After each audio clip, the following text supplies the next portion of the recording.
Ladies and gentlemen, welcome back to the crossover with Joe Arlauckas. And today we have a surprise for you. A player that, from what I've researched, has fought and clawed his way to where he is today. A guy that can score with the best of them, worked his way from a small community college in the States all the way to the EuroLeague. But right now, he finds himself playing in Belgrade for one of the classics, Partizan. Welcome, my first EuroCup guest ever on the crossover with Joe Arlauckas, Kevin Punter. How are you, my man? How you doing, man? Man, appreciate you, man. Glad to be here. Excited. Feeling good, though. Can't complain. Feeling real good. Man, when they called me up, they're like, hey, we're going to do Kevin Punter. I started looking around for you in the EuroLeague. I said, who? I said, Kevin. I said, I can't find his name up in the EuroLeague. And no, he's in the EuroCup now. He's in the EuroLeague. I'm like, I know he was in the EuroLeague last year. I did his game. I was like, yeah, I'm playing EuroCup this year, man. You know, playing EuroCup this year, switched it up a little bit. I hear you. So you know what? When I was doing all the work, these guys, the guys that you just met, they sent me a bunch of stuff and everything else, and then I do my own research. It's like I couldn't wait to get this interview. There's so much that I want to know. Like, believe it or not, even though like I'm twice your age, you're 28, I'm 56. I said we have a couple things in common that you're gonna figure out. 100%. I wouldn't be surprised. Yeah, as we go, you'll see. There's a couple things in common. Number one, I'm from New York, but I'm I'm from Rochester. I'm from upstate New York. Upstate, okay. Yeah, gotcha. I know that doesn't count. I give you the benefit of the doubt.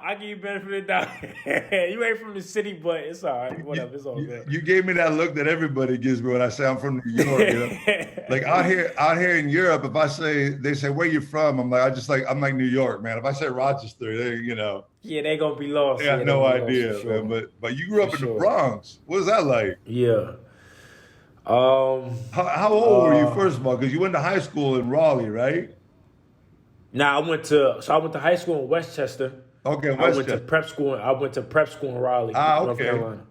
Yeah, so I grew up in the Bronx from the time I was born up until I went to prep school. Once I went to prep school, that's kind of like when my life started to be away from home and everything like that. So, but other than before that part, it was all Bronx, New York. Tell some of the people that have no idea what it's like to grow up in the Bronx, man, what it was like. Just real gritty. To be honest with you, not to sugarcoat anything, just real, you get caught up in the wrong stuff early.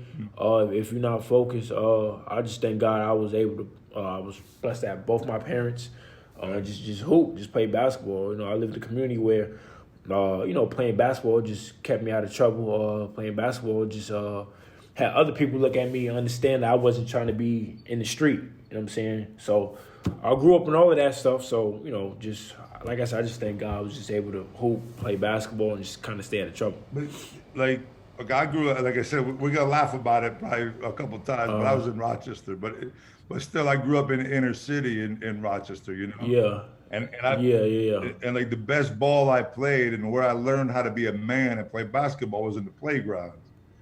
For sure, 100%. But there was so many outside influences, man, between drugs and alcohol and everything else. In my city, which was a small city in the Bronx, I can't even imagine. And it's not, to me, I always say it was my parents, man, because I never wanted to disappoint my parents. Yeah. And that's why I never got into it. Like all my boys were into drugs, they were into whatever, but I was just kind of like, I was all about sports. Nah, I was kind of the same way. I could really agree with that. Like I said, I had both my parents, and I ain't never want to disappoint my parents. Right. And they always kind of kept me and my brother kind of on the fine line straight. But I say it all the time, like when you go to school, I could tell you numerous things I didn't seen, I didn't been through. That my parents don't even know, because if they would know, they would lose their mind. You know what I'm saying? Just being 100% honest with you. So I just think my mom and my dad kind of just for keep me and my brother keeping our head right, and us just being smart too, because it's easy to get lost. Where we was from, it's easy to get lost. Easy. So man, I just think that. How many people can you just think of like quickly that you play ball with or you were boys with that got lost along the way? A lot. It's crazy, isn't it? A ton. Even sometimes when I go back home, there's dudes I went to third grade with. I see just like on the block, doing what they do on the block. And, you know, we ain't even got to speak on that, but just doing what they do, kind of handling their business. Like, even when I come home you know what I'm saying, after the season, when I go back home, it'll be the same thing. I'll go right to my neighborhood, and there's dudes that's been there since I was in 7th, 8th grade, high school. Like, it's crazy. It's crazy. Yeah, it's crazy, man. It's crazy. You know, I did, I mean, Bobby Dixon, Muhammad, we call him now, I guess. But Yep. And when I did an interview with him, man, it was just like, he ended up in jail selling drugs and doing, and now he's here. So I just love those stories because it is one in many that actually make it. But you went from there, which really makes me laugh after talking to you now. And I don't mean to laugh at you, but the prep school is called Body of Christ Christian Academy in Raleigh, North Carolina. How you get from the Bronx to the Body of Christ Christian Academy? Is your family religious? It has nothing to do with that, to be honest with you. My grades was real messed up in high school. All I cared about was hoops. I didn't really take school seriously. Hey, join the group, man. I was the same way. I had like a 2.3 GPA in high school, like a 2.2, 2.3. Like, it was a complete failure. Like, I still managed to make it through, graduated, and I didn't have my SAT score. Okay. So that was the whole big thing. So I was trying to go to prep school to get the SAT scores, and now I'm like, what do I go for 5th year, this and that? And my dad ended up running into like a prep school coach. I was starting up a new prep school. No way. Took a chance. We took a chance to say, you know what? It sounds about right. XYZ. Took a chance, ended up going. Ended up working out. Still did not get my SAT score and ended up going to junior college. But then the next year, the school closed down because they wasn't NCAA qualified, sanctioned. So it ended up shutting down. And that was a whole big situation. So I just ended up going to JUCO, not knowing nothing about JUCO. I don't know if you know this story, but I was about to quit. JUCO is the State Fair Community College?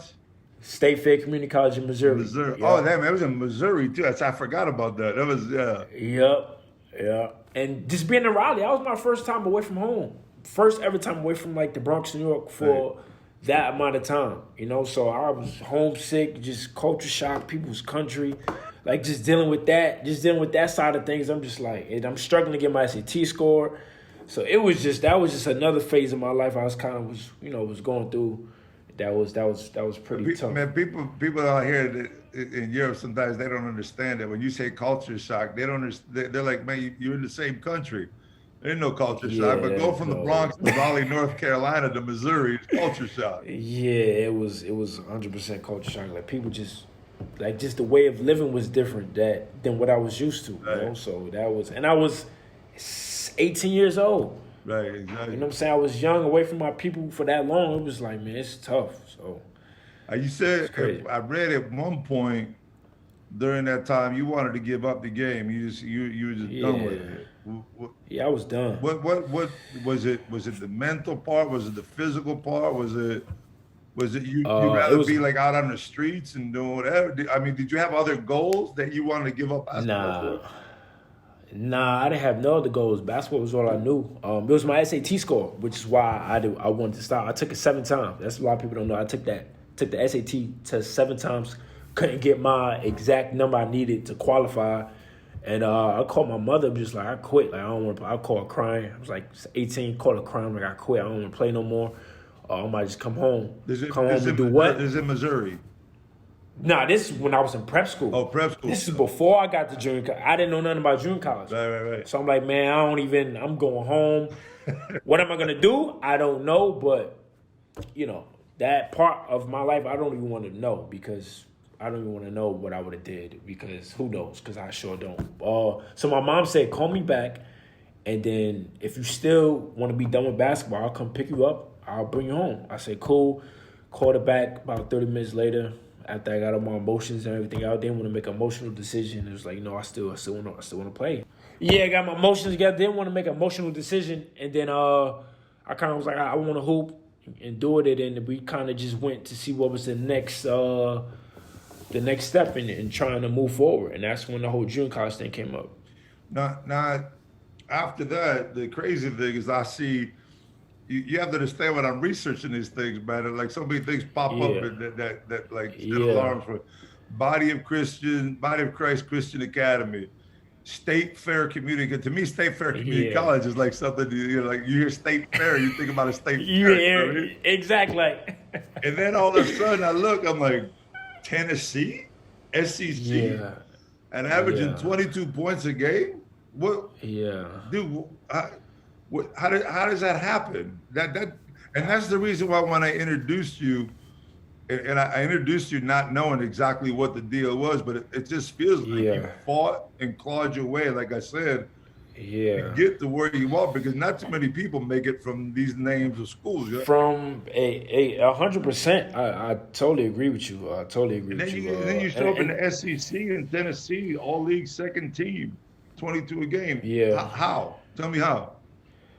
Just resilience, to be honest with you, just never giving up. My work ethic.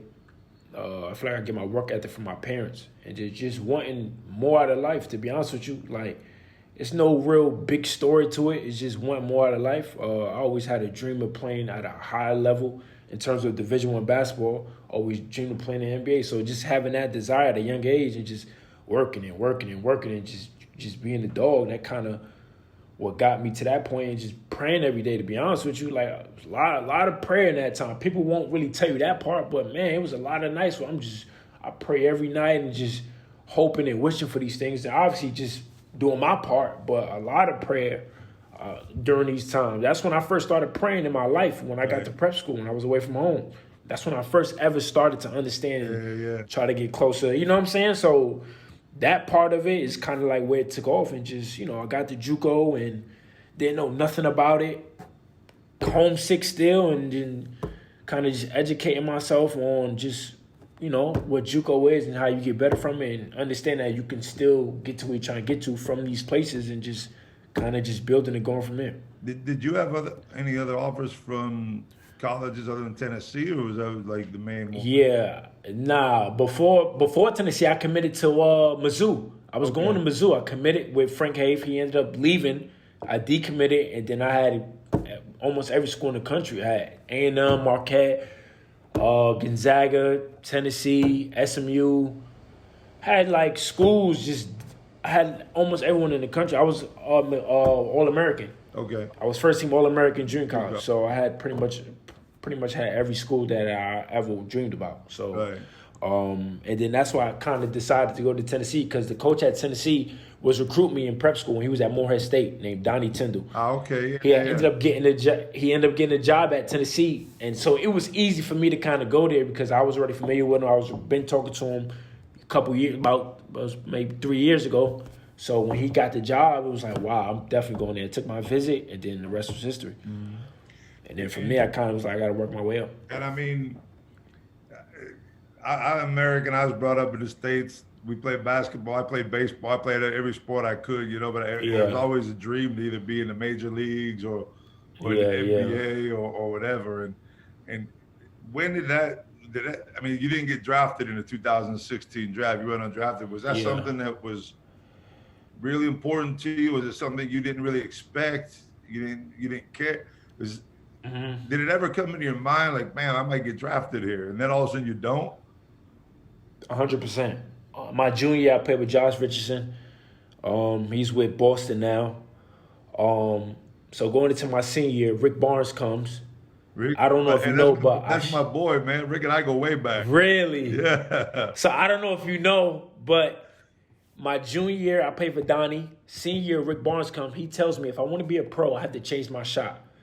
So how I shoot now, I didn't shoot like that my junior year at college. Okay. So he transforms my entire shot. My senior year, I go to my senior year, shoot completely different, have one of the best seasons ever. Last 8 games of my season, I break my foot. Oh. At this point in time, I'm averaging 22. Right. I got cheated out of first team All SEC. And then at this point in time, is rumors and I could possibly get drafted. The scouts at practice. So I'm kind of like, okay, like let's really, really focus and lock in because I could really do something here. And then boom, I break my foot. Instantly, I knew right then and there my college career was over. And I was just kind of like, I may be done in terms of just getting drafted because we all know how that goes. So you couldn't go to any postseason tournaments either, right? The pre-injury. Nah, I couldn't do anything. Damn. I couldn't do anything. It was 8 games left, and I broke my foot. I fractured my navicular in my foot, and then it was career done. Like college, it was done. I was like 60 points away from being a 1,000-point scorer in 2 years. They never had that in history, So like it was some things that I wanted that I just couldn't. I just couldn't. I couldn't get it. So that was that. That's part of the game, though. But yeah, it is. It is. You went, but then you went playing the summer league, right, with Minnesota with the Timberwolves. Yeah. Reality check. Yeah, right. That was good. I mean, I got to bring up the good and the bad. That's what this interview is all about. 100%. Reality check. And the only thing I thought of when I read this about the summer league, you only played 6 games, didn't play much more, whatever, and didn't get much of a chance. Is like, man, if you were thinking about quitting basketball back in the day, did those emotions and those feelings come back to you to be like, damn, this just isn't worth it? Not really not being worth it, but it's like, what do I do now? Right. I'm not playing with the T-Wolves. I kind of feel lost. I know nothing about Europe. Still don't know anything about Europe. I'm still thinking like, I'm going to go to T-Wolves. Something's good is going to come out. I'm just being like, really not. You're dreaming. Exactly. Yeah. Not knowing anything, right. To be honest with you. So that situation doesn't pan out to anything. My agent comes with this deal on the table. I looked at the numbers and I said no, because basketball players don't make this much. So that's not. I'm still in that kind of world, So my agent's like, look, if you don't take this, then what you gonna be doing? Sitting home until. So I kind of had to think about it. And mind you, at this point, I've never been to Europe, and I don't even have a passport. And the team gave us 48 hours to sign the deal. I don't even have a passport. I can't even. This is like. When in August, I think I forgot when summer league was. But at this point, I have to report in probably like 2.5 weeks. I don't have a passport. I'm telling my agent, like, I don't have a passport, so I can't go. So I don't know what to tell you. Like, trying to just find any way to kind of like, I don't even want to do it. But then we end up getting that passport expedited, signed the deal, and that started a whole nother chapter. Dude, that's like old school stuff for me. That's how it was for us when I was back in the States. It's like, oh, listen, I went to Sacramento, made the team, got cut like right at Christmas time, right before the guaranteed deadline. And my agent called me and said, "You want to go to Europe?" I'm like, "Where's that?" I knew Italy. I knew Italy because my mom was Italian. That's the only thing I knew. Okay. It looked like a boot. That's all I knew. Yeah. And I was like, man, us in the States, we're just kind of closed into this big country. Yeah. And we're so blind. Exactly. It's like nothing else. Nothing else. Like you hear about Europe, but you like it's a lack of knowledge there. So, dude, what's it like? Like, this is one of my favorite questions that I ask all the American guys is what's it like, man, when you're on that plane and you're up over the sea, you're up over the ocean, and you're jumping over that big puddle, and you're like, you have no idea what's waiting for you on the other side. Man, and that's the first thing. And when you're looking at the ocean, is what am I getting myself into? Like, that's the first initial, and I'll tell you right now, I got off that flight not knowing anything once again and not having peers older than me that kind of went through what I went through, right. Not knowing anything. I checked my phone don't work. I'm trying to figure out why my phone not working. Like not knowing, hey, you need Wi-Fi when you're out the country if you don't have the right plan.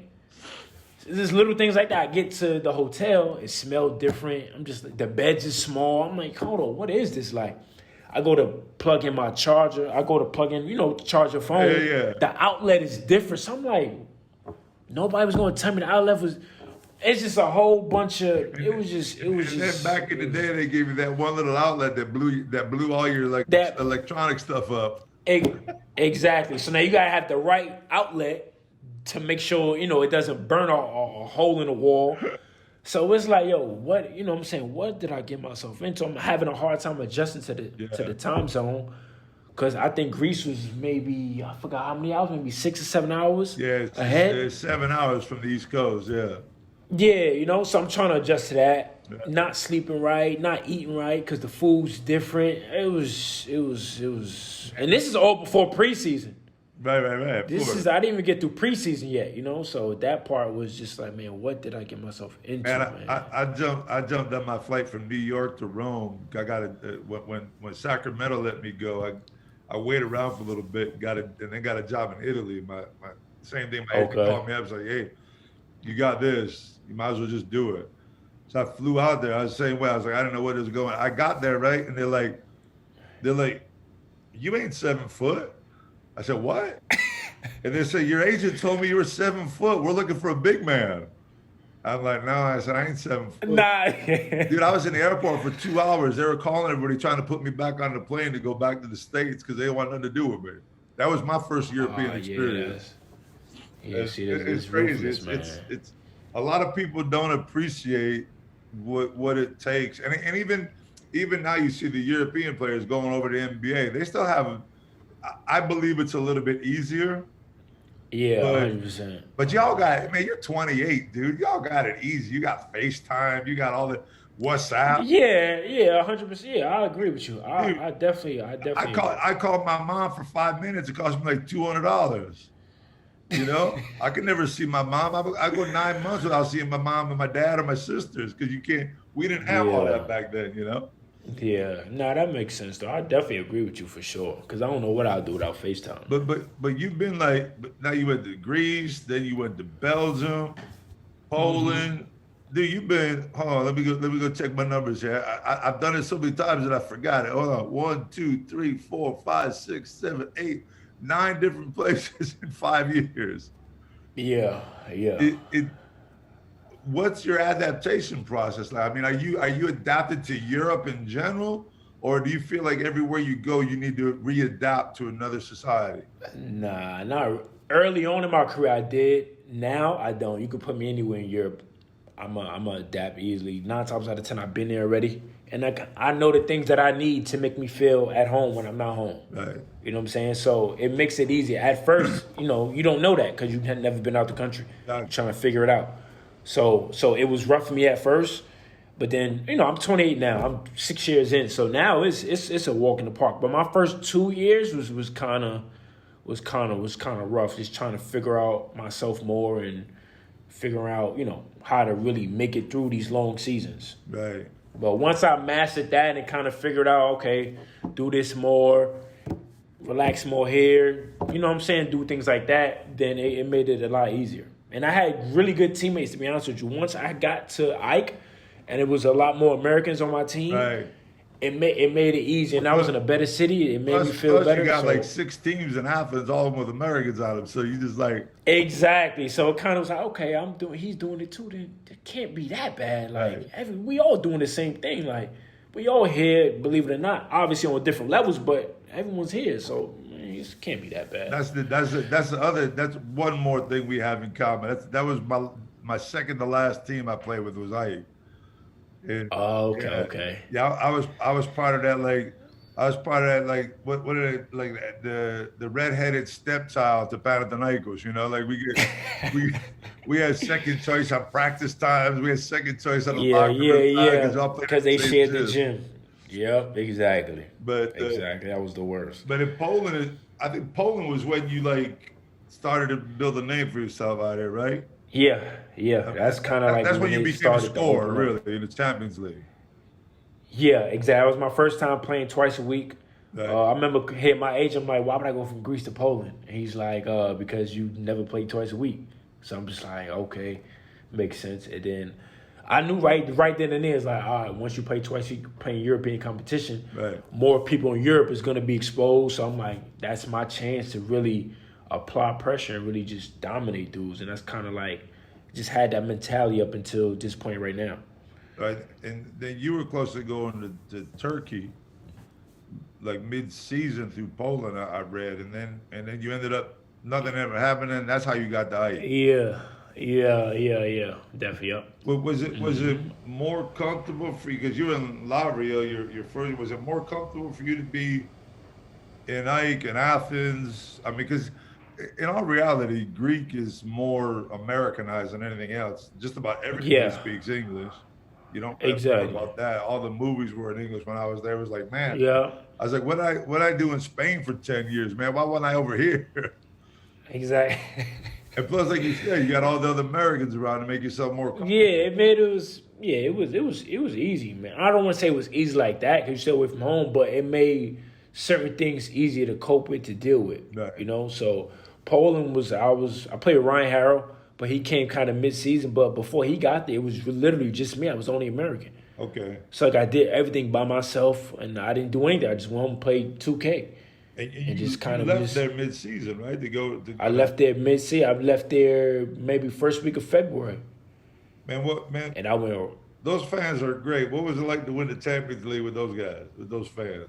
Man, amazing. And that was my first time really playing for like a real big club with like fan base that's real active. So I walked into something special, to be honest with you. And I remember playing against them when I was a rookie at Lavrio. Right. So I kind of already was familiar with Ike and things like that. So it was dope, though. It was dope. And I walked right into a Greek Cup because my second game was Olympiacos. Oh, that was your second game, and y'all beat it. That was and we beat them. I had 14 off the bench. That was my second game. Man, what did you think about that environment, man? That's a game right there. I mean, definitely. Ike Olympiacos in the final of a Greek Cup is huge. Yeah, I walk right in. I'm coming straight from Poland. That game right there was probably the highest level of basketball I've played up until that point. Right. So, like, not expecting and not knowing what's about to happen, I'm just knowing, like, I'm about to get these buckets. That's all I know. I played for Sakatar. He kind of was like, listen, like, when you go in the game, just be you. We're going to run XYZ sets. We need, you know what I'm saying? Just be who you are. And that was it. The rest is history. Hey, man, and that was the first time you ever knew Spanulis then, right? No, I knew who he was when I was at Lavrio. So I kind of was already familiar with the whole Greek teams and things like that and the players. So, but to be honest with you, I didn't think he was that good. I did not think it was that good. And most Americans would tell you he's not good when they first come to Europe because lack of knowledge, not knowing, not doing history, not really paying attention. But as I continue to play more, understand more, I'm like, nah, he's good. Are you crazy? Now, if anybody say he's not good, I'll argue with you all day long. You know what I'm saying? Like, Billy's my guy. Man. That's my boy. But I always told him, like, man, if you put on your jersey and your shorts, you don't look like a player. Yeah, at all. I know. At all. In the States, you need to look like a player before you can become a player. You know what I mean? Exactly. But if your socks look too low or, we'll be like, nah, he's not good. My boy Billy was he had that little chubby to him, whatever, but but he'll take your ass in a hole and sit that step back three in a minute.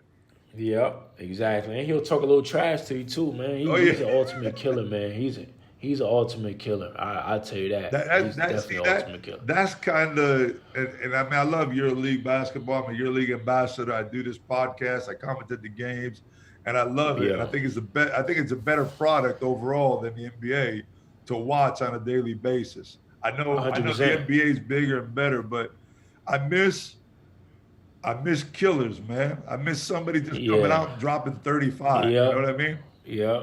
Mm-hmm. It's like around here. And every game is important. You drop like 10, 12, and you need to go take a rest for 5 minutes on the bench. I don't know how y'all do it, man. I'd be on the bench yelling at my coach, go, man, put me back in.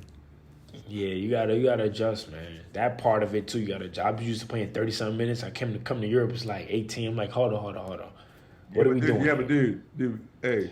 That prolongs your career, man. You make more money, more time. That's true. Yeah, you got to learn that as you go on. I started to learn that. So I stopped when I was 35. I just got operated on 4 months ago on my back. So it's like 21 years later. I still trying to keep in shape. Got operated on, but man, I could have played until I was 40 if I played like you guys play. Yeah. What about Italy, man? That's another thing we had in common. When I was playing for Real Madrid, I did sign with Bologna, but then I turned it down. And I love that city, man. That was a beautiful little town, isn't it? Yeah, it was dope. It's not too big, but it's not too small. It's like kind of perfect. It's kind of like perfect. They had really nice restaurants around, good vibe. So I definitely enjoyed my time there. I definitely did. That was my first time in Italy too. So I heard nothing but a lot of good things about the basketball. So I was excited that year to be in Italy. MVP of the final. Of course, you're excited. MVP of the busted 27 in the final. He's stepping up in in the big moments, big players and big moments. That's what they call that. Yeah, for sure, man. Definitely had to. I wasn't. I wanted that back to back so bad. Who'd y'all beat that in that championship? Team from Spain, Tenerife. Tenerife, okay. Y'all beat Tenerife. Tenerife, yep. Yeah, that were a good team. We beat I think we beat who we beat the semifinal game. Tyrese Rice when he was with in Germany. Oh, I forgot the name. Brosi. There we go. Yep, Bamberg. There we go. Bamberg, yeah. When Ty was there, Yep. Ty, my boy, we did a podcast too. I love it, man. He was fun to talk to. He's cool. He's cool. That's when I was going through the Olympiacos, he was somebody I spoke to. I was kind of going through my ups and downs over there, but great dude. Me and him, show a lot of love to each other for sure. Talk to me about that. That's my next step to Olympiacos a little bit. Yeah. It's crazy to see kind of what you've done and what you've done since then and before then and everything else between Champions League. And everybody will say, well, EuroLeague's a step, like 3 steps up from the Champions League. It's that, EuroCups is a couple steps up from the Champions League, so on and so on. But in Olympiacos, it just didn't go right for you, man. It was like, I throw your numbers as just 6.8 points, whatever. And I like to put the positive with the negative, because in the same season, you went to Savannah Vesda, which we'll talk about in a minute, and you more than doubled your output of what you did at Olympiacos. What was the difference between playing at Olympiacos and then moving to another team halfway through the season after they released you? Yeah, my coach wasn't there. Simple as that. David Blatt had left. Everyone in Europe knows he had his issues going on with his health. Right. And I started the first game of the year against Asvel. We lost it. Then after that, he ended up leaving. And then from there, I was taken out the starting lineup for whatever reason. And then slowly the minutes dropped. And that was it. They signed 2 more players. And you know how that goes. Coaches have different vision of things, and it's just the business of basketball took over. That's all I can really say. It happens. We all know what happens, and that was that. So I was kind of lost myself in that, trying to just figure out how could I play more, just figure out who I was. Just once again, you start thinking about the rumors. He's Champions League player, and he's not a EuroLeague player because now this happened. You know what I'm saying? Just all of those. The outside noise, and so that was just a tough couple months, to be honest with you, in my career. To be honest, that was extremely tough for me. It's crazy, man, because like I always talk about the dreams that we have when we're young and everything else, and your dream never ends up coming up. You never think about moments like that. You never think about like, damn, I might sign with the team and spend 6 months on the bench and not play and because mentally, with the numbers that you've already put up and what you've already done, it's hard for you to lose your self-confidence because you feel confident. But in Europe, with so little positions out there to get a job, you're like, damn. All of a sudden, I step into EuroLeague and I'm not getting no time, and I'm not, what's going to happen to me? That stuff starts like twirling around your head when you close your eyes at night. Yeah. Exactly, and now you start thinking about every little thing you're doing, trying to be perfect, and we all know playing basketball isn't a perfect game. Right. So it kind of that year, those several months kind of psyched. Mentally I was just all over the place. I was psyched out. I remember playing against Cheska. We won, had 16, and then the next game didn't start. Like just little things like that. It was just like, when given the minutes and the opportunity, I'm doing something with it. So. Just, that was kind of like real tough for me, just dealing with all of that. So that's a hard part for me when I research you guys before games and I see like, a player that averaged like 16, 17 minutes a game, but all of a sudden one game he played 27, and instead of dropping 12, he dropped 22 and pulled down 11 boards. Like, damn, man, why didn't he play 27 minutes every night? He was getting those kind of numbers, Yeah, exactly. It's so hard. But when you go to Olympiacos and And of course, you're there with Billy, right? That was I was last over. year. Yep. That Now you was played. I last year. think Was one more last year year, after yeah. that. So it's like Yeah. that's something to deal with too, because he's still the man over there. You know. Exactly. And it's my first year at EuroLeague, so I don't have much say anyway. Yeah. So. But when you went to Serbia. Now, did you have your passport? Did you have the Serbian passport? No, I didn't. You didn't I have did it not have a yet. passport. And I did not have a how'd passport you yet. end up with Shimano Vezda, Red Star? Obviously, Soccer Tom, our coach at Ike, he had took the job at Red Star, Right. and he made the call. Obviously, he's like, "You're not playing, so we can use somebody off the bench." The same thing how it was at Ike, the same exact way. So, to be honest with you, I almost didn't want to go because I was so comfortable with not playing. Like, I was just like, whatever, season's over in April, because we was playing once a week anyway. We was just playing EuroLeague that year. Right. So I'm like, man, I'm about to go home soon as season's over, whatever. Like, I was comfortable, which was... Wait a minute. That's not a good way to be. Hold on a second. I got to call a timeout real quick. How many days a week, how many times a day were you practicing when you were only playing once a week in Olympiacos?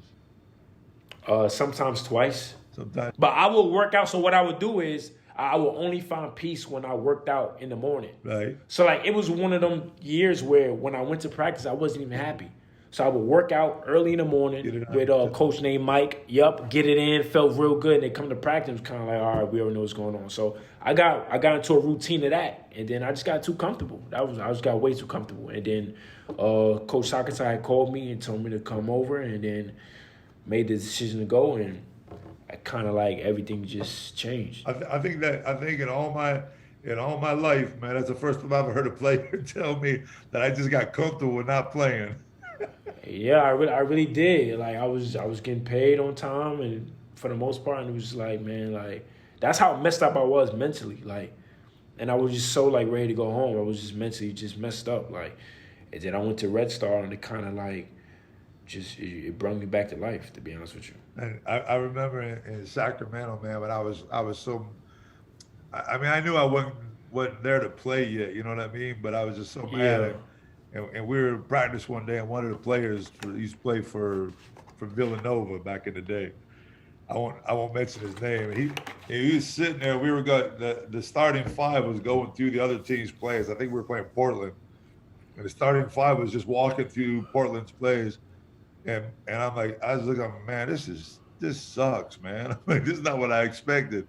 He's like, and he started doing this, like this with his fingers, like this. He says, you know what I'm doing right now? And I said, what? He said, getting paid.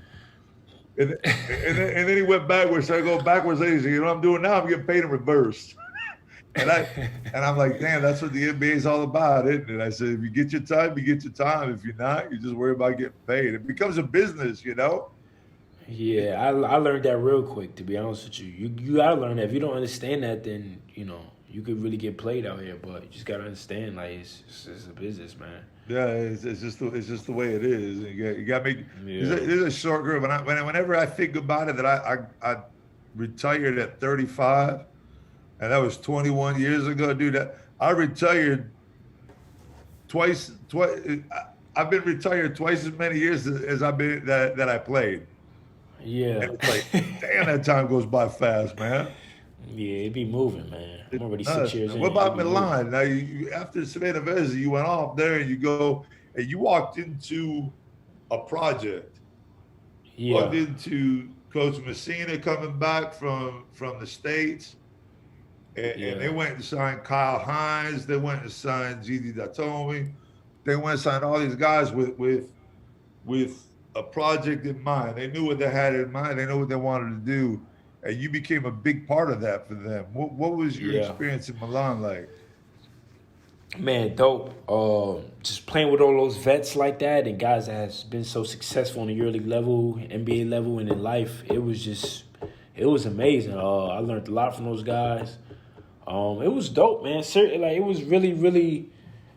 It was really dope, man, because I watched some of these guys play, so to come into that was, it was humbling for me. And the biggest thing for me that year was I don't want to say keep up, but apply pressure just like how those guys apply pressure. They've been doing it for years. Right. You know what I'm saying? I'm young coming up. No one really, I haven't done anything, up until this point. This is how I'm thinking. So for me, I'm like, I'm at people every day. I'm working hard every day, and I'm just going to bring it every day. So that was kind of like my mentality all 11 months. It's hard not to bring it with some of those guys that are on that team. You know what I mean? Because they come out, 100. They come out and work every day. 100%, and they've been doing it longer than me. So for me, it's like I'm one of the younger guys. I'm about to get busy with y'all. You know what I'm saying? So I had the mentality of just, trying to get better every day, pushing those guys. They pushed me. You know what I'm saying? Just things like that. So it was a good atmosphere for sure. 100%. So many players have told me how much they just kind of like learned to be a professional around Kyle Hines, about being around Kyle. And just like knowing, not only, I mean, we all know he's a great guy and he's cool, but his work ethic and everything else. I mean, what was it like for you to play with him? I mean, he just seems like he takes all you guys under his wings and like takes care of you guys. Yeah, 100. Always. Kyle was one of them dudes. He gonna make sure everybody's straight. He gonna make sure you straight. He gonna keep everybody calm. We all know Kyle. He don't yell. He don't scream. He don't get too crazy. But once the room is getting crazy, then he'll yell, calm everybody down. But he was that guy. Like, I had my days where I was frustrated or whatever. He would pull me to the side, talk to me, holler at me, things like that. And these days when he had, he was a little off, and I'll try to pick him up, or other guys try to pick him up. So that's kind of what Kyle brought to the team. Kind of kept everybody together, whether we was up or we was down. You know what I'm saying? He was kind of like the voice of, kind of like the voice for us that year. So right. it was dope playing, and playing against him, for 2 years in EuroLeague. So it was dope just being with a player like that, and he's from Jersey, so he's from my side. I'm from Jersey, so we had a mutual understanding. And I played with his brother when I was at Lavria. I played with Tyler. Get out! I was at Lavria. Yeah, I played with Tyler. I was at Lavria, so that's how I already. Yeah, so I already knew Tyler personally before I knew Kyle. Okay, all right. Yeah, so that was pretty dope. Yeah, well, if you talk to Kyle again, you tell him to stop trying to take my damn job and just keep playing basketball. Every time I turn around, I need to cuss him out. Be like, Kyle, man, I know I'm getting older, and you're getting older too. This is gonna be stopped pretty soon, but you ain't taking my job, man. I don't care how many interviews you do. Yeah. I'm messing with them all the time, man.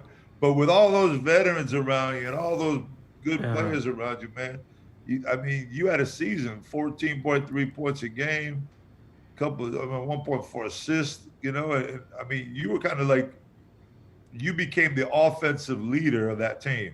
Yeah. And I remember the Final Four, man, you went crazy. Yeah. You went crazy at one point. I was just like, man, I was off, jumping off my seat, commentating the game. Oh, man, look at this. Yeah. Nah, I really credit those guys to playing with Chacho and Malcolm Delaney. To be honest with you, they gave me a lot of freedom to be me. Right. They gave me a lot of freedom to just play my game and kind of just, my style within the offense, and just everyone. You know what I'm saying? They gave me the freedom just to be me. And I always, before I signed with Milan, I told Coach, I said, as long as you allow me to be me, and, I'm not going to obviously take stupid shots and go, all that craziness. But just if you allow me to be in attack mode, whether it's scoring, passing, but just allow me to attack and make decisions, then I'll be perfectly fine. And that's what he allowed me to do.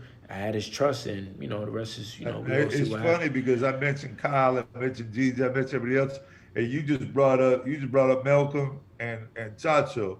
And then I look, I'm like, damn, that's really hard to get 14 points a game with those two guys on the floor, because they like that ball in their hands. Exactly. But for me, like anybody knows, like I can play multiple different ways. Right. And I've done it up until this point in my career. I can play off the ball and do a lot of catch shooting. I can run off screens. When I was in Milan, I ran off a lot of screens, a lot of catch and shooting, because I had Chacho and MD kind of running the show. And then I'll get my ISO, within the flow of the game, depending on what's going on. Certain clubs I've been with, I've played a lot more ISO ball just because of the circumstance. So, and I told Coach, I said, look, whatever you need for me to do, I can do. I can really do anything, to be honest with you. It just depends on, the situation of the team. So that year I came off a lot of screens. a lot more catch and shoot because those guys was being great just with facilitating and attacking, drawing defenders, blah blah blah, things like that. So it made my life easy to score. I just had to really just knock down shots. Man, your Final Four game was crazy, dude. I was just sitting there going, where the hell these shots coming from? But it was yeah. But that had to be a tough one for you guys, man, because I know how much Coach Messina and the rest of you guys had this whole.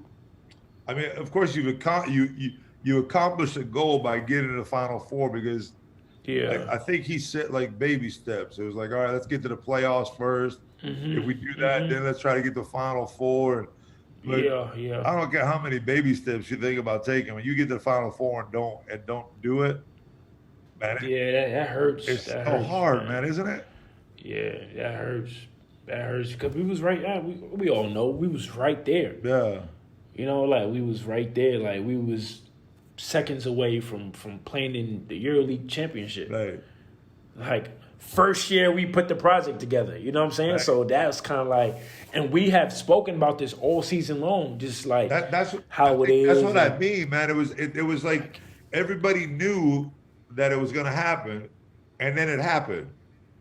Exactly. And when you guys got to the Final Four, I was like, damn, man, is this just like destiny? You know, I mean, you guys obviously weren't the favorite team in the Final Four, but the favorite team usually never wins the Final Four either. We all know how that goes, Right. you know? So it was, for us, we was just living in the moment. We wasn't trying to get too high because we know what's going on, but we just trying to stay right here and just keep working, keep chipping away every day. So that was our main focus that year. That's the nice thing about having the veterans around. It kind of like everybody knows exactly what's going on. Exactly. They've been there before. Right. And for me, I'm gonna follow your lead. Y'all been here before. Right. I'm just gonna make sure I'm ready to go. I'm ready to work. Y'all been here before. I'm gonna follow y'all lead. Exactly. So, and for me, how I'm feeling is I've been under these lights before. Okay, it's Champions League, but it's the same lights. It's the same. Everyone's watching. It's the same thing. That's how I looked at it. Right. So it's like, yeah, y'all won EuroLeague, but I got 2 back-to-back Champions League that's not, everyone just doesn't do that. Right. So that's kind of like my mentality going into it also, just keeping that confidence. That's what I mean. Even in like good moments and bad moments, guys that once you get to a certain point, it's hard for you to lose that confidence. You know what I mean? You doubt yourself every now and then because of a bad game, but all it takes a little bit of hard work and get back. So here's my big one. We're gonna finish up with this one, but here's my big one. Now you become part of this project. Y'all get to the Final Four. You know where I'm going with it. Don't say nothing. Let me finish. Let me do my job. You get to the Final Four. Y'all lose. And when I read the articles and I was doing the research, it really seemed like Coach Messina was really, he couldn't believe that you left. He couldn't believe that you weren't there to continue with the project. And with all those veterans and all the people we're talking about, with the Tomies, with the Chachas, everything else, what makes you get up and go back to the EuroCup to Partizan? And on top of it, this is the last thing we got in common with my boy Selko. Because look, that's my boy. He one of my favorite people in the world, man. And I say this all the time. I owe so much of me personally and what I was able to achieve and succeed to him for the years that I spent with him, because he showed me how to be a better person, a better player. He asked more out of me than anybody's ever asked from me. Yeah. And he made me realize that I was able to give more than I ever thought I could give. That you ever thought. But there's a cost to that also. And we're going to get to that in a minute. But now I want to talk about how you decided to leave this project that was working. Yeah. Definitely, it was working. Man. Hey, I know. I'll say First this. thing everybody talks about is money. I know that. I hear that. 100%, and I get that too. But one thing that I've learned since I've been in Europe, I've learned a lot. But I'm trying to figure out how can I say this because the media like to paint a certain picture, and all I'm gonna say is they know why I left. They know exactly why I left because XYZ wasn't correct. They know deep down inside why I left. Who's they? They're the club, Milano. They know, and I'm just gonna keep it at that because they know deep. That's why they didn't. Yeah, we want them bad. We want them. They know exactly why. Okay. And they know where I stood with that situation. So that's why nothing ever came out saying I didn't want to be there or things like that. They know exactly where I stood with that situation, and they know why it didn't happen the way it was supposed to happen. So, and they'll tell you that. So that's all I can really say about that situation. So deep down, you kind of wanted to be there, but it just wasn't able to work out. Yeah, it didn't work out. Yeah. It didn't work out, and I'm no dummy neither. You know what I'm saying? Like, I'm no idiot. One thing in this business, you have to know your worth. Right. Simple as that. That's all I can say. Yeah, I mean, and the reason why you have to know your worth is because this ain't a forever career, Exactly. Yeah. We all know that. If I could be a rock and roll singer and do concerts till I'm 80, that's a whole different, Yeah. It's a whole different life, man. But after 36, 37, the body don't work anymore, man. Yeah, exactly. So you join one of the most historic clubs in the world. Plus, you have a Serbian passport to go with it, which kind of helps along the way. Yeah. And you join what I'm assuming, because I know my boy Selko well enough, he's not going somewhere that doesn't have an idea and a direction. Exactly. So what is it that gets you to Partizan? Is it that you said it already, an idea and a direction? That was one thing I asked him about, kind of just like, what's your vision, what's your plan? Because I don't like going places, and for me, I always need something to motivate me. Right. I've been motivated for the last 6 years now, so that's kind of like how I like to build each season off of just some kind of motivation. So one thing I asked was, what was your plan? Where did you see this team? And obviously he's getting back to EuroLeague. So once he said get back to EuroLeague and we trying to do it now, like right now, right. That was all I needed to hear.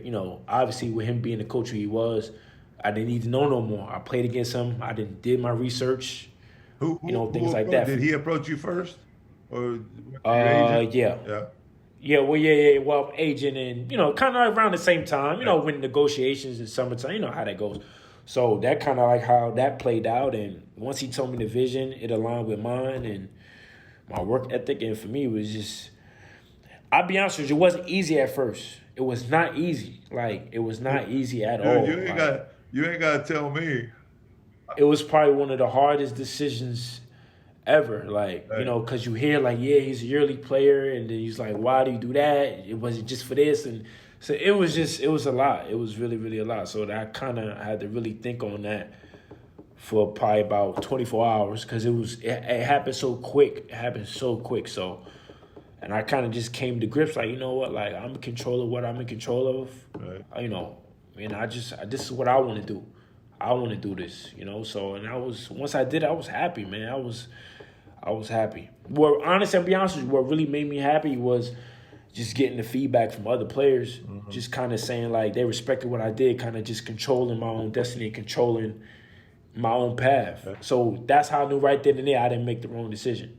You know what I'm saying? So just kind of having that, other players' support with that kind of, I already was confident in my decision, but just hearing that from other players, like they respected what I did, it's kind of like, it just kind of reinforces what you've already felt. Yeah, what I already felt, exactly. Because anytime anybody makes a move, you always have a doubt. I mean, you're hardly ever 100% sure that's the perfect move. Just like I tell everybody else, look, if you decide to do something and you move somewhere else, the only reason why it's not going to work is because of you. You know what exactly. I mean? If you don't want it to work, and if you're not happy, then it's not going to work. And that's the bottom line. So you got to work as hard as you can to make it work. Just making a move isn't going to make it easy, But exactly. But tell me about my boy now. Tell me about my boy Coach. Come on. Nah, to be honest with you, I asked Gigi to tell me. So once I signed with Coach, I text Gigi ASAP. Gigi, tell me everything. Tell me everything you know, Gigi. But Gigi kept it real with me. Like, he told me, he was like, look, like, Coach, he demands a lot, XYZ, this and that. Nothing I've never heard of. So I'm like, okay, cool. Like, so I come to practice, and honestly, it's not nothing I've never seen before. He yells and screams, yes. Like, he's extremely demanding, yes. But I'm used to that. Like, I didn't play for crazy coaches growing up. Like, I didn't play for coaches that yell, curse, call you this. Like, I didn't been around. I've played, like, and like I say all the time, it's like, if you hear what he's saying, then you be like, oh, he's not even crazy, or he's not even what you think he is. He just said, shoot the effing ball. But he just said a bunch of curse words, and he said, shoot the ball, or be aggressive, like, or stop doing something stupid, or focus or concentrate. So, like, that's really, like, so when he's yelling and screaming, it's not really, it's like, like he yelled at me. We played yesterday. He yelled at me. They had hard hedge. Throw the ball ahead. Now it's +1, whatever. I held it like an idiot. Held it, tried to rescreen again and attack, and he yelled at me for that. But it's like, he yelled at me to say, kick the ball ahead and do what we've been doing. So, like, if you really listen to what he's saying, it's like, bro, it's really not that bad. It's just do what we've been doing. So it's y'all got Zelko light too, man. I had him back. I think we did too. I had him back 20 years ago, man. It wasn't. I get so mad when I hear y'all like, yeah, he yells, but he's okay. I mean, I'm like, really? I hate him. Man, the first 2 months, I hated that man.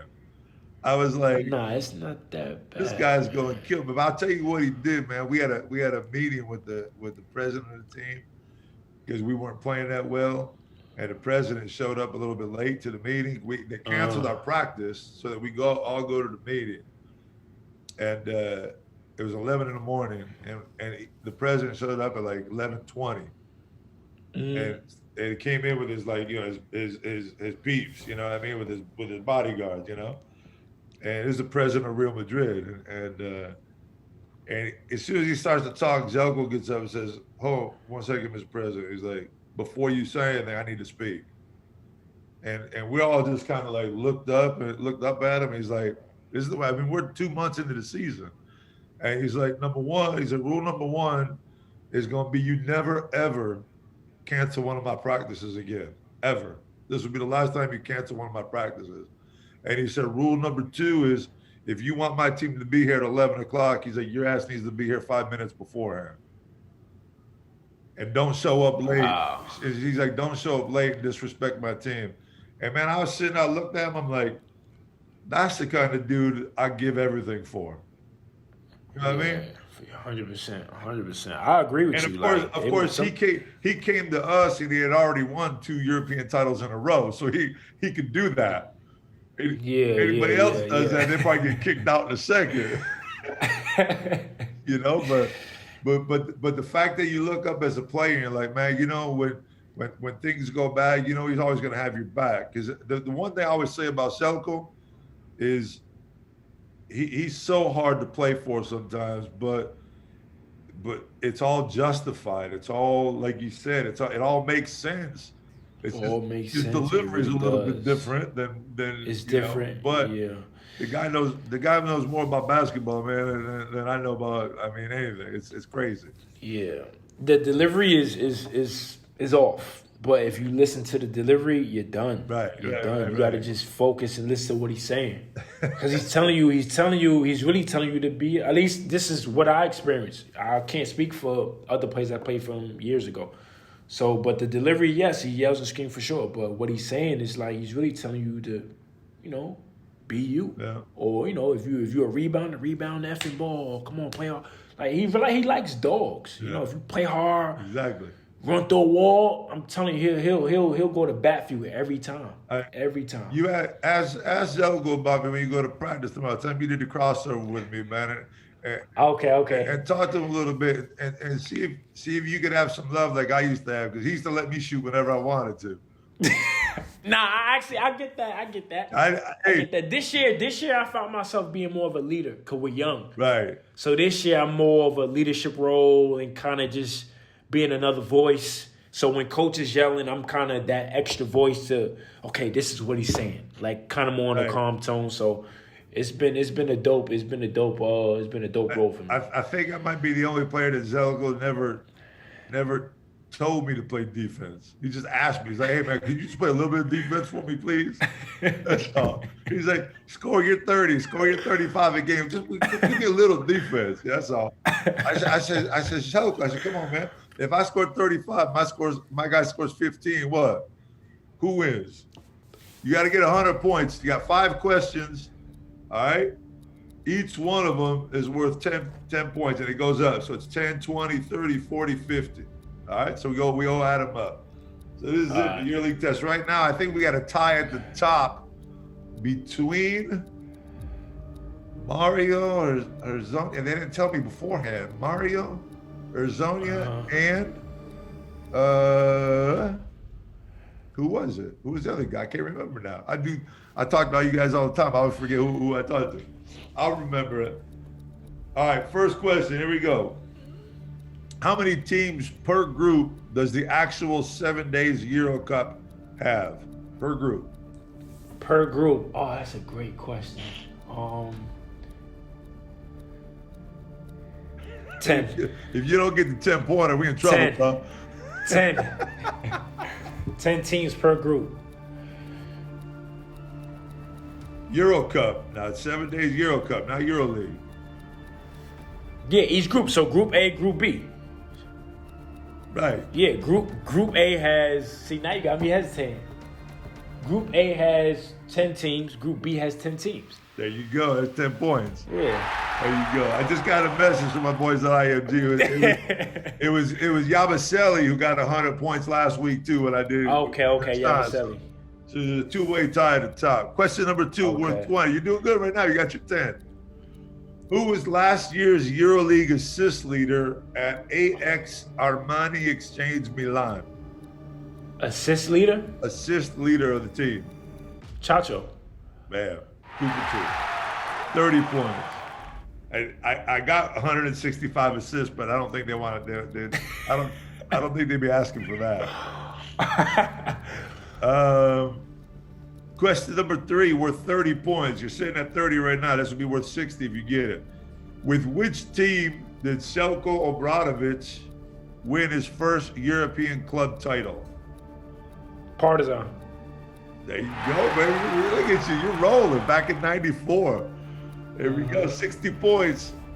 Let's see. This one's worth 40. You get tied up right here. Number 4. Which is the team that has won the most EuroCup titles since 2003? Since 2003, the most EuroCup titles? The most EuroCup titles since 2003.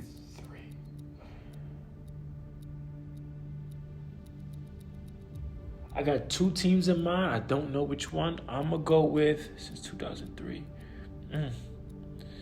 That's a tough one. That is a tough one. EuroCup titles since 2003. I didn't know nothing about Europe in 2003. Valencia. Bam, you got it. Whoa. Whoa, that's 100 points. You're going to be the first one to get 150 of it. You ready? Question number 5. Go. I came back at a 3-way tie. The highest I got last year. Highest I got last year was 74. I got to talk to my boy to make these questions a little bit tougher. Last one, number 5, worth 50. How many EuroLeague seasons has Partizan NIS Belgrade participated in? How many seasons did?